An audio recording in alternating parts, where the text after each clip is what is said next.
Hello everybody. Just a quick raise of hand if you can hear me.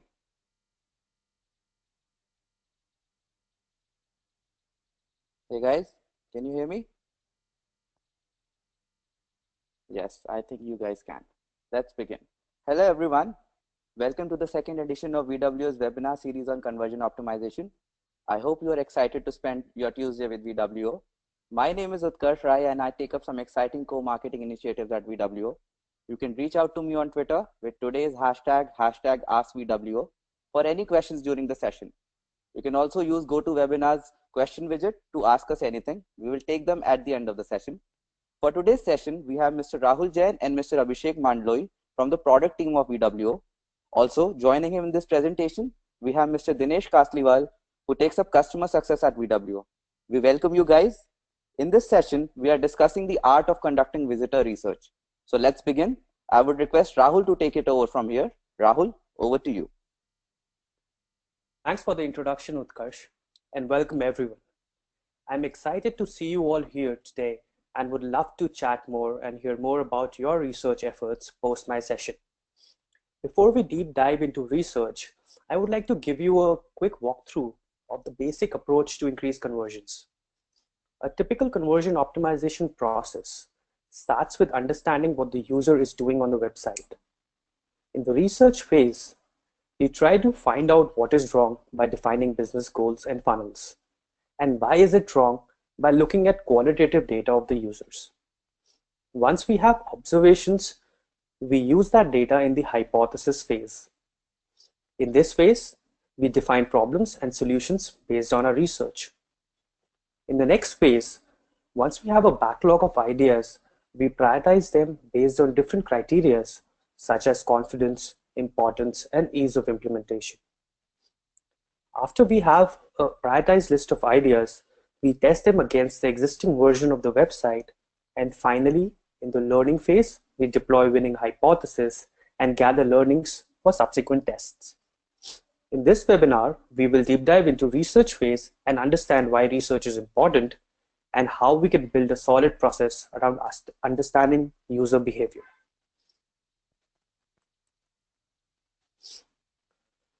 The harsh reality about A/B testing is that only 1 in 8 tests create a major impact on conversion. Why is this number so low? The biggest reason for this is that we assume that our customers would like a certain change on our website. In most cases, we follow best practices or we use our own experience to understand user behavior. But all of that is just assumption. There is a huge diversity in the kind of users that we get on our website. One best practice may or may not work for different businesses. Most organizations in the industries are not following a data-driven approach towards testing. Most companies these days do have advanced analytics capabilities set up for their business, where they keep a track of key KPIs around their business goals. But what we don't realize is that this is just one part of understanding user behavior. We do get answers to what is wrong, but we often don't focus on the why part of user behavior analysis. I will talk more about the right process in the next few slides. One common question that all of us might have is that should we really invest our resources and time into user behavior analysis?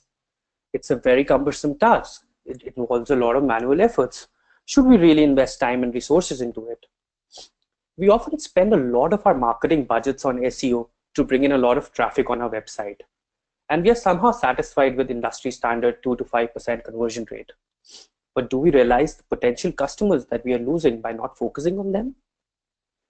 Conversion optimization is all about increasing that 2 to 5% conversion rate.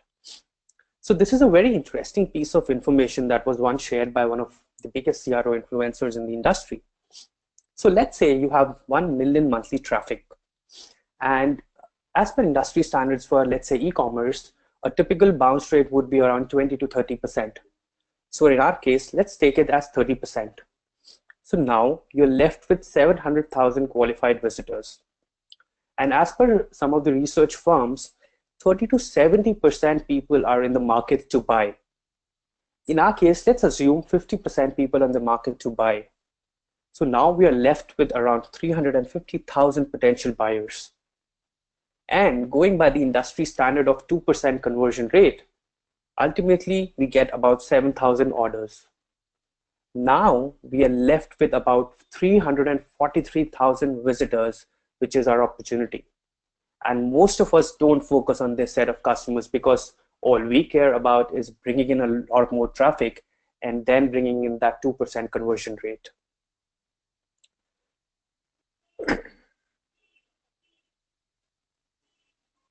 So in the next couple of slides, Abhishek will walk us through different research methods and challenges with these methods.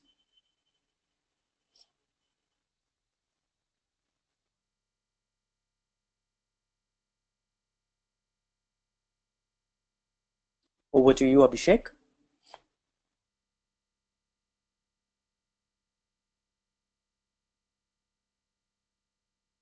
Thanks, Rahul. Hello, people. I'm Abhishek, one of the product manager at VWO. Rahul has helped us understand the potential of research and establish that a good research is foundation of successful optimization program.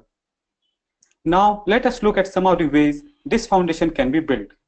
That is, how our visitor research can be conducted and associated challenges with them. Broadly, customer research for conversion optimization can be divided into 4 categories: quantitative, qualitative, technical, and heuristic analysis. Most of you are aware of these techniques, but for the newcomers in the industry, let me take a couple of minutes to explain these categories and different ways to conduct visitor research. Quantitative techniques are those which involves collecting metrics about users on how they interact and engage with your web properties. These metrics or numbers are later used to understand visitor behavior, and any optimization effort is expected to move these numbers in the desired direction. The most common example of quantitative technique is gathering analytics.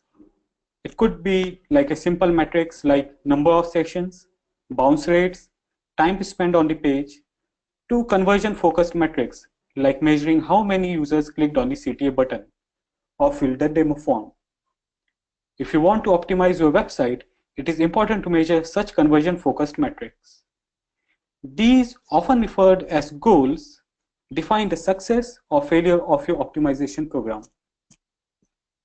Advanced practitioners also adopt the conversion funnel tracking as part of quantitative research, where they track how many users are following or rather dropping from your primary pathway. For example, tracking a simple funnel from search page to product page to a checkout page for e-commerce sites. Another way to collect quantitative data is form analytics. This is understanding how your users are interacting with different elements of the form. All these quantified data points are easy to interpret. It's all numbers, and the numbers can't lie, right?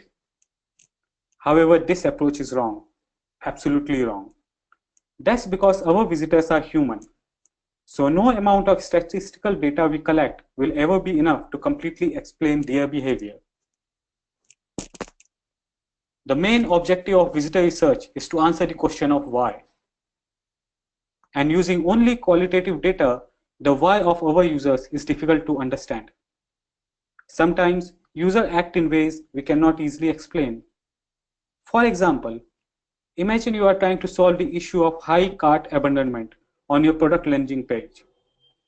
While analytics will tell you how many of your visitors leave without completing their purchase, you will always remain in dark as why they abandon their purchase. With qualitative tools, not only do you get to know what people think and feel about your website firsthand, you can also understand the underlying story behind the dry data. Let us look at some of the qualitative tools, what I like to call them the real arsenal of CRO experts. Qualitative techniques involve collecting users' behavior that needs to be analyzed and understood in subjective terms. Since there are no numbers involved, the interpretation is often limited by the skill of the person who analyzes this qualitative data, but the data will speak for itself. Some of the popular qualitative tools are heat maps and click maps, customer interviews, surveys, session replays, click testing, customer support interaction, etc. I am assuming that you already have some idea about these qualitative tools. So I will not go in detail, but we will discuss the use cases of these tools at the end of the webinar. Coming to the third and fourth category of visitor research is technical and heuristic analysis. Technical research is discovering the broken functionality and user experience on your website, which is actually your main conversion killer. It is somewhat interesting.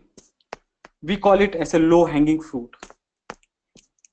Why do we call it as a low-hanging fruit? Because anyone can do it. You don't require any special tools, and it instantly gives you results to fix without much effort. All you need to do is what browsers and devices your users are using and compare the conversion rates among them. If you notice a drastic drop, it means that the site is not optimized for that technical configuration. Maybe there could be a playback issue on Internet Explorer, or your site does not render properly in older Android phones. Just find this data from your analytical tool and compare conversion rates. As easy as it gets. You also need to keep a close eye on the page load speed. Multiple studies has already confirmed the direct correlation between page load slowdown and sales. And lastly, we have heuristic analysis. To explain this in simple terms, a subject matter expert analyzes the website or page and provide recommendations and best practices to follow based on their experience. You might argue that we don't count opinions when it comes to science of visitor research, but heuristic research has proved to be an effective method to discover pain points than randomly sharing stupid ideas. The main advantage of heuristic analysis is that it can be done in really short time. The results might not be far-fetching, but they are good enough to be optimal. Let us now understand the different challenges associated with these research methods. We have seen that there are a plethora of research techniques, but each of them bring their own challenge. One of the foremost problems is to attribute impact of these research methods on the business. If you are optimizing landing page banner, is it really helping your bottom line? While you are conducting visitor research, it is important to understand how much effort you are devoting and how much impact these research exercises can bring to your business metrics. This brings us to your second challenge, deciding which research method to choose that gives maximum insights with minimum inputs. Next, we have understanding user problems and documenting these insights. With multiple tools, there is no single source of truth, something you can rely on. We have got hold of users' problem, how to document that so you can come back to it whenever required. And lastly, with multiple tools, it becomes incredibly difficult to connect insights and derive more value out of them. Well, worry not. If there are challenges, then there are solutions. Let us see how VWO overcomes these research challenges. Now, for following our business metrics, it is important that you first understand and start collecting them. As they say, the first step in improving something is knowing how good or how bad it is right now. Thus, the CRO process should begin by establishing a baseline measurement, which you can do by using web analytical tools. You should also know what current conversion rates are, and then you should aim to improve these conversion rates. Now, the question is how to set up these baseline measurements. You will need to set up metrics that reflect the success of your optimization program. But what these metrics could be?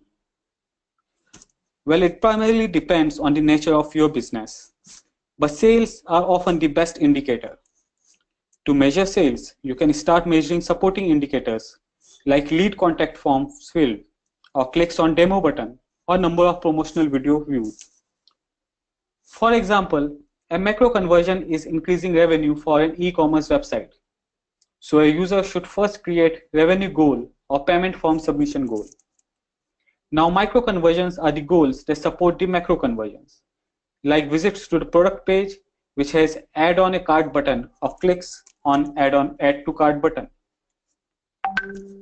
Users should analyze behavior of these customers at pages related to micro conversions and deploy experiments to improve micro and then macro conversions. You should also set up funnels of most important paths your users follow to see and understand where they are dropping off. With VWO's track capability, you can measure your CRO objectives and goals. You can now record website metrics on your landing pages, e-commerce shops, or travel websites, and then measure both macro and micro goals. Here is a screenshot of VWO funnel. With VWO funnels, you can identify and set up conversion funnels to know where your visitors are dropping off. After you have documented your baseline, it is time to start to research and identifying the obstacles your visitors need to overcome and become customers. About the second challenge, to choose which research method gives maximum insights with minimum efforts. To answer this question, we have conducted a survey with CRO experts and found that heat maps are the easiest method to generate insights, and the value of insights generated is extremely high. Web analytics, when set up properly, can tell you about every aspect of your website, and the insights are incredibly high too. Surveys, form analytics, and session replays could be a little difficult when it comes to digging insights, but they tell you insights that no other tool can offer. And the value of these insights are really good. Lastly, the cart sorting and the 5-second test should be your last resort for generating insights. So if you give a quick look at this graph, the first quadrant are the tools that you should aim for. Another point to note here, that technical analysis is a must do. It does not take much time and tells you immediately what needs to be fixed.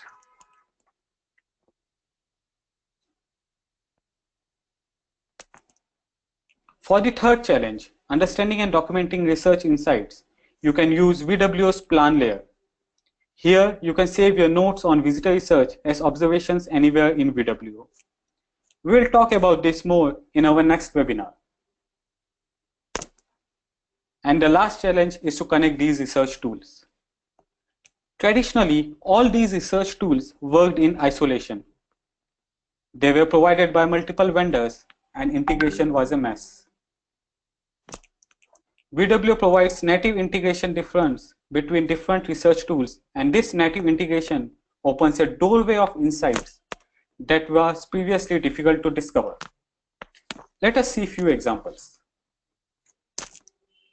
This is the same diagram that I have used in previous slide, but do you notice the yellow circle in between?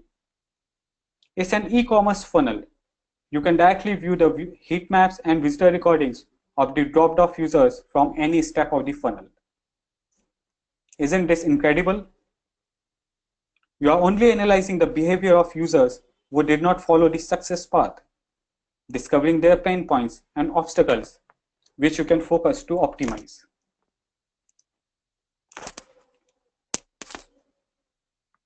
In this example, VWO lets you see recordings of users who have seen particular variation of the test completion. Or in this example, you can see recording of users who converted or did not convert to a defined goal. Now I will invite Rahul to talk about the right research process.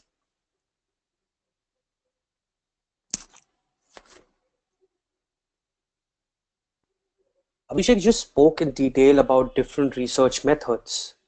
Now, we will talk about how we can effectively use these methods to gain maximum insights. All of us get fascinated by looking at visitor action in various research tools such as session replays. But we often end up doing aimless research. Couple of questions that we hear all the time are, I have 10,000 recordings, which one should I watch? Secondly, Research involves a lot of manual effort and time. What should we do? Answers to these questions is adopting the right process. If we aimlessly keep looking at recordings or heat maps, we might end up getting fascinated in the beginning, but sooner than later we lose interest. And of course, time is money for everyone.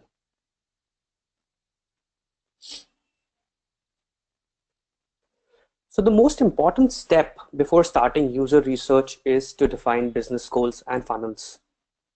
This step involves prioritizing goals for a particular month or a quarter. Once the goals are defined, we need to create a baseline conversion and observe trends over time. For example, one of our optimization goals for the quarter is to increase sign-up on our website. Now we observe the conversion rate for sign-up over time and see if it's increasing as per our expectation. At the same time, we look at different funnels that lead up to sign-ups. At this stage, we try to find out what is wrong. Now, we have the numbers to understand where the leak is happening, but we don't know why is it happening. In the next stage, we try to look at qualitative data of users that are not converted. This will help us understand why those visitors are not converting. For instance, by looking at heat maps and recordings of visitors who did not convert for a goal, we can figure out reasons why they're not converting.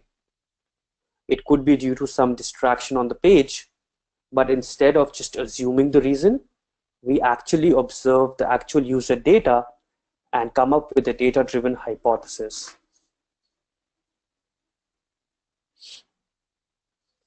So after the initial process is done, you can further deep dive into session replays and look at recordings of bounce pages, which tells you why the visitor is bouncing off. Then you can also look at recordings for a specific funnel. For example, we spoke about funnels that lead up to signups. In this case, we can specifically look for recordings of visitors who became part of those funnels. Lastly, you can also pull in custom data from different CRM systems or by tagging users doing a particular action to specifically look for recordings of a particular user group.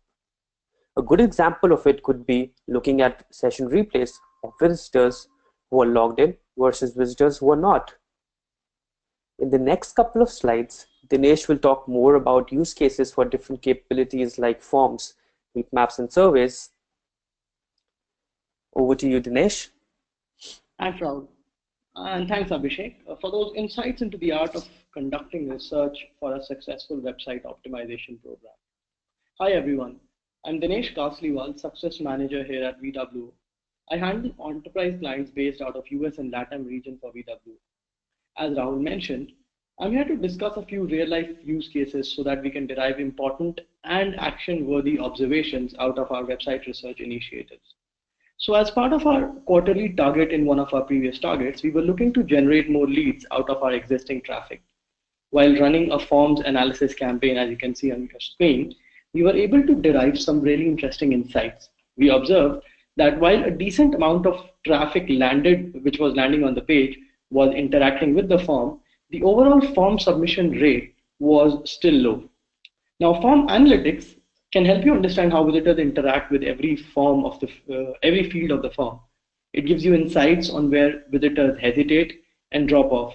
Therefore, we decided to investigate further into field level statistics to see potential areas of friction on the form. To do that, just give me a moment. Right. So to do that, what we did was that we started looking at the form and the overall recording that were associated with the form and the field level statistics. And what we were able to observe was that So what we were able to observe was that there was a lot of time that was being spent on the email field. It was much higher than expected. Upon investigating further by using recordings, which were also enabled for this form, we were able to find out that many visitors ended up refilling this form field, as we accept only work email IDs here and not personal ones, which were the first choice for a lot of visitors. Now, We further saw that there was a high refill rate for the password field as well. Once again, when we looked through the recordings, we realized that a lot of users were getting validation errors on password field. Reason, there is no validation message shown until user enter a password less than 8 characters. So the confusion led to a higher refill rate there. Then again, we had another observation where we were able to see that a lot of visitors are either hesitating or dropping off on the telephone number field as well. All right. And then the overall submission rate for the form was, also decently okay. But this entire friction led to a lot of drop off on this form. Further, if we want to look at, let's say, heat maps and scroll maps, which is another very important qualitative tool, and as Abhishek did mention, one of those tools which is quite easy to set up and gives us a lot of insights. This is a tool which can be used for deriving very important behavioral insights from the traffic coming on the website. So heat maps and scroll maps can help us in finding conversion barriers, understanding visitor flow and general findability of different elements on the page, making sense of visitor engagement with navigation menus, finding dead links which are receiving visitor attention, understanding in-page funnels, and figuring out engagement with content. Let us look for a few examples here. So, for example, let's look at this heat map from one of our clients. Now, it's a classic example where the primary goal of the page is to interest visitors in downloading the app. But when heat maps report was generated for this page, it was discovered that the navigation bar at the top is acting as a distraction and is a conversion barrier for the primary goal to be accomplished, which is downloading the app. Again, in another case, we saw that the heat map report for the HIAA homepage revealed that 68% of all clicks on the homepage were on the departures tab, while only 6% click back to the arrivals tab there. Further, looking for findability or navigation menus, this is one of our navigation menus on VWO itself, and to understand how people are interacting with the elements inside the menu, we can kind of dig into the menu and look at how that interaction is happening there. So as we can see here, there is a lot of interaction happening with the ebooks part here. It really helps us understand if a particular element is easy enough to discover as an option on the navigation menu. Then scroll maps can help us, they represent what we call an in-page funnel. As we can see here, there's a sharp drop-off of 40 percentage points, which is happening in this particular zone here. And as we can understand, any content below this is going to be quite ineffective. And then, right, so this is very interesting. A lot of visitors are clicking on the cube and its branches thinking that these are links. These are what we call dead links on the page, where visitors think that they can click and maybe get access to some more information. Moving on, let's say finally the efforts that you're investing in going through qualitative tools like heat maps and recordings to discover the user intent do not reveal the picture clearly. What can you do next? You can actually use trigger-based surveys to directly ask questions from your clients. As an example, Diagraph.com conducted an exit intent survey to understand why visitors were leaving and found out that non-availability of pricing is the biggest reason. Once we start following a well-defined research methodology, interesting observations and insights start flowing in. You need to be able to manage and prioritize these observations and the resulting hypotheses to ensure a robust data-driven testing. In our next webinar next week, we will discuss how you can improve your chances of seeing faster wins with your optimization program by systematically planning your optimization roadmap. Thank you so much for your time today. Utkarsh? Thanks a lot, Dinesh. We have some questions coming up already. I'll start with my own question first. As I talk with a lot of startups coming up and new firms, so there's one question which they repeatedly asked, like for businesses who are new to the concept of conversion optimization, what would be a good starting point of building a healthy user funnel? So Abhishek, I think you discussed the part where user funnel was being talked about. So I would want that you can answer this question. Yeah, definitely, Utkarsh. So essentially, we need to first understand the purpose of the business. So even though the business is a very launch phase, is a startup, it would have some objective. And the objective would either be to download an application, to fill a form, or to give a demo of their tool. So on this objective, one needs to figure out what is the channels or what are the pages that the user would browse through. We can get this data from the Google Analytics very easily. And we also need to see that this whole funnel comprises of only pages which has high traffic in them. So once you know all these pages or the steps that the user would do to reach the final outcome that your business is objective at, you can set up a funnel there. I hope that answers the question. Yeah, that's great, Abhishek. Ernie asked us a question before, and I would just want to add to what she asked. She asked how much bounce rate is standard for major industries like e-commerce, B2B, SaaS, etc. How can we ensure that our bounce rates is within industry average, and how can visitor research can help? Maybe Rahul can take this up first, and maybe we can bounce it off to everybody. Sure. So talking about the industry standards for bounce rates, typically for retail sites, it could be about 20 to 40%. And similarly for lead generation websites, it could be about 30 to 50%. And for content websites, it could be a little more, and it could be about 40 to 60%. And coming to the second part of the question, so I feel that, CRO or conversion optimization is all about going beyond that industry standard. And the idea is not to stay within the industry standard. The idea is to improve the entire website experience so that you can be below the industry standards. And talking about how can visitor research help? So as I mentioned that, there are certain tools like heat maps and recordings. So if you particularly look at heat maps and recordings of visitors who are bouncing off for the pages, try to actually understand, why they are bouncing off. Try to find out, what is distracting them.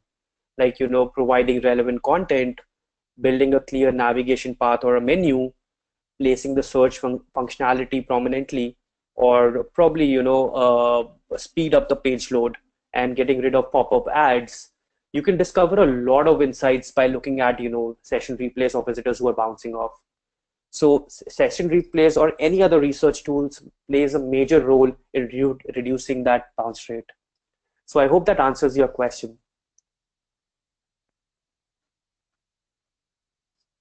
Yeah, pretty much.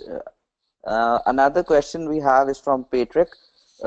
Patrick asked a similar question, but he wants to understand how to improve conversion for non-e-commerce industries. I think what we understand is like e-commerce industries and the SaaS industry is the most talked industry for conversion optimization. He wants to know that apart from these businesses, how can we improve conversion rate? Like basically businesses that don't sell product or services online, what could be a starting point for them? So maybe Abhishek can start this up, and maybe we can bounce it off to Rahul and Dinesh. Yeah, definitely, Utkarsh. So Patrick, your question is for unconventional industries or industries apart from e-commerce, how can you increase or provide a better experience for your visitors? So primarily what we think, we at VWO think is conversion rate is not about that last mile revenue increase in revenue. It could also mean giving a better user experience. It could also mean improving the functionality of your website or the app. It could also mean removing all those parts of distraction or removing the bugs, or maybe it could be just giving a smooth flow to the user what he expects. So no matter what your industry is, the user has to have a good experience on the website. We cannot give him broken links, or we cannot give them forms which are difficult to fill. And with our CRO tools, it becomes incredibly easy to discover what are these obstacles or friction points that can be removed. Also, just to add on, as I mentioned in adopting the right process, the very first step for your optimization is to define your business goals. and every website has its own goals. And tracking the user journey from there is your starting point.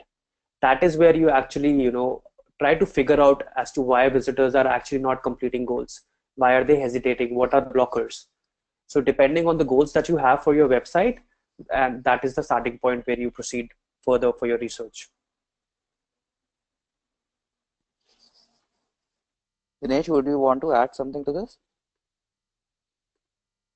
I think I just agree with what Rahul just mentioned. Depending on the kind of website we have and whatever major goals we are trying to target there, it would be prudent to kind of go through maybe heat maps and recordings to understand what are the major distraction points there, and that should just do the trick for that particular website. Brilliant. Another question is coming up from the Ashish Bhargav's side. He asked us that what is the value of micro conversion on a $10 product? Like in your slide, we saw micro conversion meant filling lead form. How to set value for these goals? So maybe Dinesh, you can start up and then bounce it off to other people. Can you please let me understand the question a bit better? I was not completely able to understand. So Ashish asked us, what is the value of micro conversion on a $10 product? Like in your slide, we saw micro conversion meant filling a lead form. How to set value for these goals? So a $10 product could be set up as a the value of a $10 product. Do you want to kind of set it differently than what it is? I'm not sure. Rahul, can you make more sense out of the question? So probably if I understand the question correctly, so basically, whenever you're making money out of your macro goals, and you always optimize for your macro goals. Micro goals just support your macro goals. So actually, it is important to optimize for micro goals as well. But the primary target is the macro goal, which actually is bringing in money. And probably Abhishek can add in some more context here. Yeah, definitely, Rahul. So you are right here that the macro and micro goals, what do they mean? So macro are the overarching goals that define your business. It could be the revenue, it could be the number of apps that are downloaded from the app store, or it could be anything that's on a very high level. And we have got multiple ways to support this macro goal from micro goals. So micro goals could be clicking on a download button or submitting a form. So from Ashish's questions, what I understand is how to optimize these micro goals and say filling up a form, and how does it connect to the macro goal. So I would like to invite Ashish to try out VWO app, where we have got form analytics tool where he could see how visitors are interacting with forms, that he can make a particular goal to see what the particular conversion rate is for the form submission. And then after the optimization of that micro goal, has the conversion rates improved, and whether this conversion rate has any effect on the macro goal, that's the number of apps that has been downloaded or the net revenue.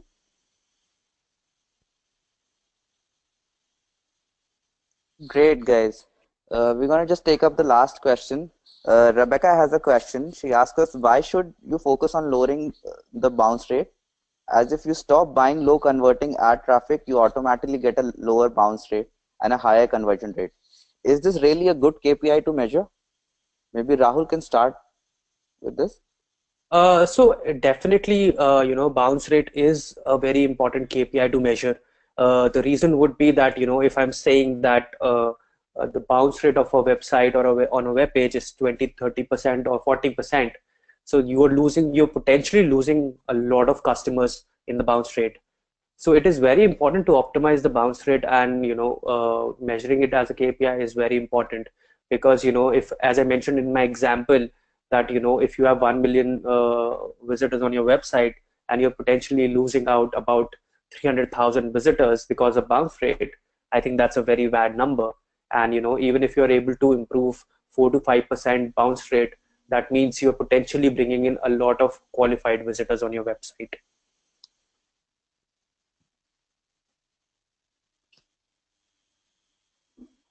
Would anybody else would want to add something to it? Yeah, Utkarsh. I think that I would like to probably agree with Rebecca here that that bounce rate, as a function or as a KPI, when we are trying to measure it, it is obviously also dependent on the kind of traffic that we are bringing into the website, because the quality of the traffic also matters in this case. So before, maybe we can start optimizing. It's a step just before when we optimize the website. It's about optimizing the kind of traffic that is coming to the website. And if we can do that, then obviously, as Rahul mentioned as well, if the kind of leads that are coming in, or if the kind of traffic that is coming in is more interested or is more qualified than what we have at present, then obviously it can help us in improving the overall conversion rate as well, which is in a sense more customers probably out of the same traffic. So yeah, that's what my opinion is there. Okay, awesome. Thanks, Rahul, Abhishek, and Dinesh. Thanks a lot for taking out the time to come here and share these wonderful insights with us. Thank you all the attendees for attending this session. We'll be coming back next Tuesday with another session in the VWO webinar series, which will cover the planning part of an optimization roadmap at a much larger purview. Till then, keep optimizing. Thank you.